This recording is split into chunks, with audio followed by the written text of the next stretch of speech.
And ఈరోజు రఘువీర గారు చెప్పారు, మంచి మాట చెప్పారు. మరణం తర్వాత కూడా స్నేహం ఉండడానికి కేవీపీ చెప్పారు. కేవీపీ అనుకున్నట్టు ఏ రోజైనా వైసీపీలోకి వెళ్ళి ఉండొచ్చు, లేక మరో పార్టీలో అనుకో రాజ్యసభ టికెట్ ఎవరైనా ఇస్తారు. కేవీపీ గారికి ఢిల్లీ స్థాయిలో అందరితో సంబంధాలు ఉంటాయి. కేవీపీ చాలా మందికి అవసరం, ఆయన ఆలోచన స్ట్రాటజీ అవసరం. కానీ ఆయన మాత్రం కాంగ్రెస్ పార్టీ అనే దాన్ని పట్టుకొని ఉన్నారు. ఆయన ఉండబట్టే రాజశేఖర రెడ్డి పేరు ఈ 2 సందర్భాల్లో, జూలై 8 రాజశేఖర రెడ్డి పుట్టినరోజు, సెప్టెంబర్ 2 చనిపోయిన రోజు, ఆ 2 సందర్భాల్లో ఏదో ఒక పేరుతో ఆయన ఒక పుస్తకం తీసుకొచ్చి ఆయన మిత్రులని ఈరోజు మొదటిసారి తెలంగాణ కాంగ్రెస్ లీడర్షిప్ అంతా కూడా కనిపిస్తుంది. బట్టి విక్రమార్క రాజశేఖర రెడ్డికి ప్రధాన శిష్యుడు ఆయన. ఆ తర్వాత శ్రీధర్ బాబు గారు ఆ రోజు కూడా మంత్రిగా చేస్తున్నారు. ఇంకెవరు చాలా మంది కనిపిస్తున్నారు స్టేజ్ మీద. అంటే చాలా కాలం తర్వాత తెలంగాణ కాంగ్రెస్ పార్టీ కూడా రాజశేఖర రెడ్డిని ఓన్ చేసుకుంటారు. గతంలో రాజశేఖర రెడ్డి పేరు తీయడానికి కూడా ఇబ్బంది ఉన్న తెలంగాణ కాంగ్రెస్ కూడా రాజశేఖర రెడ్డిని ఓన్ చేసుకోవడం అనేది మంచి పరిణామం చూడండి. అండ్ రాజశేఖర్ రెడ్డి గారు చనిపోయిన తర్వాత గత 3 సంవత్సరాలుగా కనుక చూస్తే ఏపీలో 0 సీట్లు వస్తున్నాయి కాంగ్రెస్కి. అంటే అటువంటి ఒక పటిష్టమైన నాయకత్వం లేకపోవటం వల్లేనా ఈ పరిణామం? నాయకత్వం కన్నా కానీ స్ఫూర్తి లేదు. కాంగ్రెస్ పార్టీ గెలవదు, కాంగ్రెస్ పార్టీ చచ్చిపోయింది అనే ప్రచారం మీదనే అది 0 సీట్లు వచ్చింది.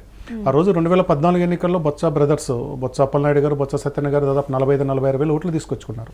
వాళ్ళు గెలవలేదు, థర్డ్ ప్లేస్లో కానీ తెచ్చుకోగలిగారు. అట్లాగే పత్తికొండ, కర్నూలు జిల్లా పత్తికొండ నుంచి నారాయణ రెడ్డి కూడా 40,000, 38,000 అంతా తీసుకొచ్చగలిగారు. రఘువీరారెడ్డికి మాత్రం 25-26 వేలు, కన్నా లక్ష్మీనారాయణ, వీళ్ళంతా వీళ్ళందరూ పోటీ చేస్తున్నారు. గెలుస్తుంది అనుకున్నప్పుడు పరిస్థితి వేరు, ఓడిపోద్ది అనుకున్నప్పుడు పరిస్థితి వేరు. అది పార్టీ ఒక రకంగా ఇర్రిలవెంట్ అయిపోయింది. ఆంధ్రప్రదేశ్ వచ్చే వరకు కాంగ్రెస్ పార్టీ అనేది ఇర్రిలవెంట్ అయిపోయింది. ఈ పార్టీ ఇంకా ఇక్కడ లేదు అన్నట్టుగా తీసుకెళ్లారు. గత ఎన్నికల్లో గట్టిగా ప్రయత్నం చేశారు.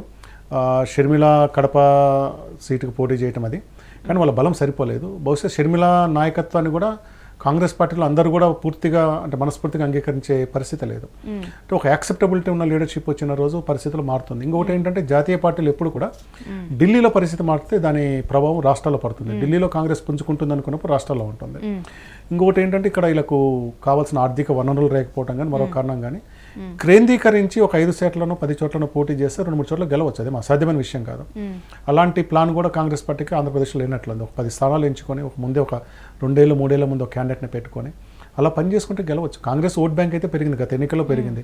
ముఖ్యంగా మొదటి నుంచి కాంగ్రెస్కి సపోర్ట్గా ఉన్న దళిత మైనార్టీ, ముస్లిం మైనార్టీల ఓట్ బ్యాంక్ ఎంపీల దగ్గర, ఎమ్మెల్యేల కన్నా కానీ ఎంపీల దగ్గరకు వచ్చేసరికి చాలా చోట్ల పడింది అది. సో భవిష్యత్తు వాళ్ళకి ఏమైనా ఆశ అనుకుంటుందేమో చూడాలి. నేను చెప్పినట్టుగా కేంద్రంలో కనుక పరిస్థితి అనుకూలంగా ఉంటే ఆ ప్రభావం రాష్ట్రంలో కూడా ఉంటుంది. అండ్ ఇప్పుడు చూసుకుంటే రాజశేఖర్ రెడ్డి గారు చరిష్మా వాడుకొని వైఎస్ఆర్సీపీ అనేది ఆవిర్భవించింది. ఒకవేళ కనుక రాజశేఖర్ రెడ్డి గారు అప్పట్లో ఎప్పుడైనా అసలు తను సొంతగా పార్టీ పెట్టుకోవాలి అనే ఆలోచన చేశారా? రాజశేఖర రెడ్డి గారు ఒక సందర్భంలో చెప్పారు, ఐ థింక్ 2004 గెలిచిన తర్వాత ఏమో చెప్పారనమాట. 99 ఎన్నికల్లో అసలు కాంగ్రెస్ పార్టీ గెలిచేసింది అనే ప్రచారం జరిగింది. ఎలక్షన్స్ అప్పుడు అంటే పిసిసి ప్రెసిడెంట్గా ఆయన ఉన్నారు, రాజశేఖర రెడ్డి గారు ఉన్నారు, ఆయన సీఎం క్యాండిడేట్. ఎన్నికలు అయిపోయిన తర్వాత కౌంటింగ్ ముందే రాజశేఖర రెడ్డి గారి ఇంటికి, బంజారాహిల్స్ ఇంటికి కొత్తగా ఏమంటారు కలర్ రంగులు కొట్టారు. సో అది ఒక ఇండికేషన్ లాగా చూసుకున్నారు. ప్రభుత్వం మారుతున్నప్పుడు సచివాలయంలో ఫైళ్లు తగలబడతాయి. ఇది ఇప్పుడు జరిగింది, గతంలో కూడా జరిగింది, ఈ మధ్య కూడా ఫైళ్లు తగలబడ్డాయి. సో ప్రభుత్వం దిగిపోతున్నాం అనుకుని కొంతమంది వాళ్ళ ఫైళ్లు తగలబెట్టారు అనుకుని ఇంకా అనివార్యంగా అనుకున్నారు.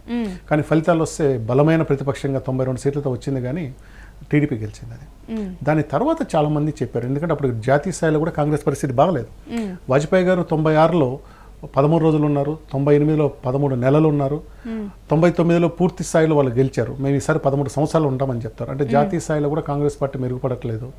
ఆంధ్రప్రదేశ్లో గెలుపొందొచ్చి పడిపోయాము. కాబట్టి సొంత పార్టీ పెట్టండి అని చెప్పి కొంతమంది నాకు సలహా ఇచ్చారు. కానీ నేను సోనియా గాంధీ, రాజీవ్ గాంధీ మిత్రుడిగా, Rajiv Gandhi I'm from Rajiv Gandhi school అని చెప్తారు అనమాట, గాంధీ స్కూల్. ఆ అనుబంధంతో నేను కాంగ్రెస్ పార్టీలో ఉండిపోయారని చెప్పి ఆయన చెప్పారు. 2004లో కూడా ఓడిపోయి ఉంటే అప్పుడేమో ఆలోచించేవారేమో, కానీ ఆయన దగ్గర వచ్చిన చర్చను ఆయన కాదన్నారు. మనము కాంగ్రెస్ పార్టీలో ఉండాలి, రాహుల్ గాంధీని పీఎం చేయాలని కూడా చెప్తారనమాట. రాజశేఖర్ రెడ్డి గారే గనక బతికి ఉంటే అసలు ప్రత్యేక రాష్ట్రం అనేది ఏర్పడేది కాదు తెలంగాణ. అది కూడా హైపోథెటికల్. ఒక తెలంగాణ ఉద్యమం రాజకీయాన్ని అంటే ఆయన ఉద్యమం రానిచ్చే అంత పరిస్థితి కూడా వచ్చేది కాదు అనేది. దేన్నైనా కొద్దికాలం ఆపగలుగుతారు. 96, 98 నుంచి మొదలైన దాన్ని చాలా కాలం ఆపగలిగారు. ఒక రకంగా రాజశేఖర రెడ్డి గారు పిసిసి అధ్యక్షుడిగా ఉన్నప్పుడు ఆ రోజు ఎమ్మెల్యేగా ఉన్న చిన్నారెడ్డి, ఆయన పేరుతోటి తెలంగాణ కోఆర్డినేషన్ కమిటీ అనుకుంటా దాని పేరు. తెలంగాణకు సంబంధించిన 25-26 మంది కాంగ్రెస్ ఎమ్మెల్యేలు సంతకాలు పెట్టి పోయారు కదా. అది కేసీఆర్ మొదలుపెట్టినప్పుడు, టీఆర్ఎస్ మొదలుపెట్టినప్పుడు అది జనాల్లో లేదు, ఒక రాజకీయంగా మొదలైంది. 2004 ఎన్నికల తరువాత అది జనాల్లోకి వెళ్ళటం బాగా ఎక్కువైంది. ప్రత్యేక తెలంగాణ అనే సెంటిమెంట్ రాజకీయం కాకుండా సాధారణ జనాల్లోకి పోయిందనమాట. ఆ రోజు చెప్పిన నీళ్లు, నిధులు, నియామకాలు అనేది కూడా జనాలకు ఎక్కుతూ వచ్చింది. అది ఆ ప్రాంతంలో దాన్ని కేంద్ర ప్రభుత్వం ఇవ్వాలనుకున్నప్పుడు రాజశేఖర రెడ్డి గారు అడ్డుకుంటారంటే అది డౌట్ఫుల్. అయితే ఆయన ఒక మాట చెప్పారు, నేను తెలంగాణకు అడ్డము కాదు నిలువుగా ఒక చోట అన్నారు. తెలంగాణలో ప్రచారం ముగిసి రాయలసీమ నంద్యాల పోయినప్పుడు తెలంగాణకు వీసా తీసుకొని పోవాలని కూడా అన్నారు. అయితే రాజశేఖర రెడ్డి గారు ఉండుంటే రాష్ట్ర విభజన ఆగేది అనేదానికి అది కూడా నేను హైపోథెటికల్ అని చెప్తాను. కానీ సోనియా గాంధీ కాంగ్రెస్ పార్టీ నిర్ణయం తీసుకొని ఉంటే ఖచ్చితంగా వచ్చేది. అయితే రాజశేఖర రెడ్డి ఉన్నప్పుడు కనుక తెలంగాణ కనుక వచ్చి ఉంటే తెలంగాణలో కాంగ్రెస్ ప్రభుత్వం ఏర్పడేది. అంతవరకు ఆయన చేయగలిగేవారు. ఆయన ఇక్కడ ఒక బలహీనమైన నాయకత్వము, ఎవరు బలహీన నాయకత్వం లేకుండా పార్టీ ఇక్కడ రాష్ట్రం ఏర్పడటంతో వాళ్ళు రాజకీయంగా 2 ఎన్నికల్లో ఏం చేసుకోలేకపోయారు. మామూలుగా ఒక రాష్ట్రం ఇచ్చినప్పుడు దాన్ని ఈజీగా పార్టీ గెలిచి ఉండాలి. ఎన్నికల ముందు కేసీఆర్ కూడా చెప్పారు, నేను విలీనం చేస్తానని కూడా చెప్పారు కదా. అవన్నీ లేకుండా ఆయన రాజకీయంగా చాలా చక్కగా చేసుకెళ్ళి ఉండేవారు. ఆ పరిస్థితి అయితే ఖచ్చితంగా ఉండేది. ఫైనల్గా రాజశేఖర్ రెడ్డి గారి స్ఫూర్తి అంటే ఏం చెప్పొచ్చు? జలగ్నం అనే రూపంలో రాజకీయంగా విభేదాలు ఉన్న ఒక 20 ఏళ్ళ తర్వాత 30 ఏళ్ళ తర్వాత ఒక ప్రాజెక్ట్ దగ్గర పోయి చూసినప్పుడు రాజశేఖర్ అక్కడ కనిపిస్తాడు. వెనకబడ్డ ప్రాంతాల్లో అటు ఉత్తరాంధ్ర కానీ రాయలసీమలో కానీ కాలువలో పారే నీళ్లలో రాజశేఖర్ ప్రతిబింబం అనేది కనిపిస్తుంది. దాన్ని సరే రాజకీయంగా కొన్నిసార్లు విమర్శించినా కానీ రాజశేఖర్ రెడ్డి కనుక ఆ రోజు 2005లో వరద నీటి ఆధారంగా జలయజ్ఞం అనే పదాన్ని మొదలు పెట్టకుండా ఉంటే అది ఎప్పటికీ అయి ఉండేది కాదు. అది ఇప్పటికీ అది కనిపిస్తుంటుంది. ఇప్పుడు ఫీజు రియంబర్స్మెంట్, ఆరోగ్యశ్రీ అనేది ఒక 5 ఏళ్ళు 10 ఏళ్ళే. ఆ బతికిన ఆపరేషన్ చేయించుకున్న మనిషి బతికినంత కాలం అది గుర్తుపెట్టుకుంటారు, లేక ఆ కుటుంబం గుర్తుపెట్టుకుంటుంది. ఆ ఉద్యోగం ఫీజు రియంబర్స్మెంట్లో చదువుకున్న వ్యక్తికి మొదటి 3 ఏళ్ళు 4 ఏళ్ళు 5 ఏళ్ళు ఉంటుంది. రాజశేఖర్ ఫీజు చదువుకున్న తర్వాత రోజువారీ కష్టాలు ఇబ్బందులు పడిపోయి దాన్ని మర్చిపోతారు. మనం ఎక్కడి నుంచి వచ్చామో మనిషి తొందరగా మర్చిపోతాడు, ఒకసారి సెటిల్ అయిన తర్వాత మర్చిపోతాడు. కానీ నీళ్ళు అనేది నిత్య ప్రవాహమైనది. ఆ జలం అనేది కనిపించినంతకాలం రాజశేఖర రెడ్డి ఖచ్చితంగా ఉంటాడు.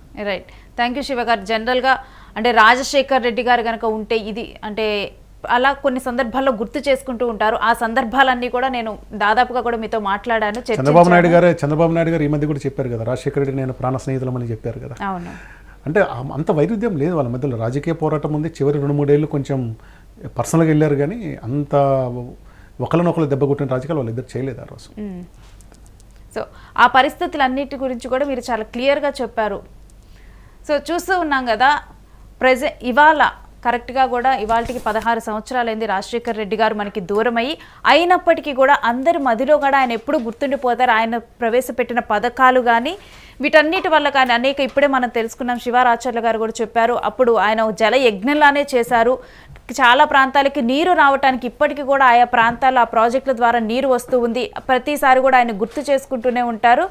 సో ఇప్పుడు అయితే ప్రజెంట్ అయితే ఇవాళ వర్ధంతి జరుగుతుంది, ఇవాళ మెమోరియల్ కార్యక్రమం, ఇవన్నీ కూడా జరుగుతున్నాయి. చాలా పరిణామాలు అంటే రాజశేఖర్ రెడ్డి గారు గనక బతికి ఉంటే ఎటువంటి రాజకీయాలు గనక ఉండేవి, ఇంకా ఎటువంటి మంచి పనులు చేసే, ఇవన్నీ కూడా నేను పొలిటికల్ అనలిస్ట్ శివారాచార్య గారితో మాట్లాడే ప్రయత్నం చేశాను. Keep watching UTV.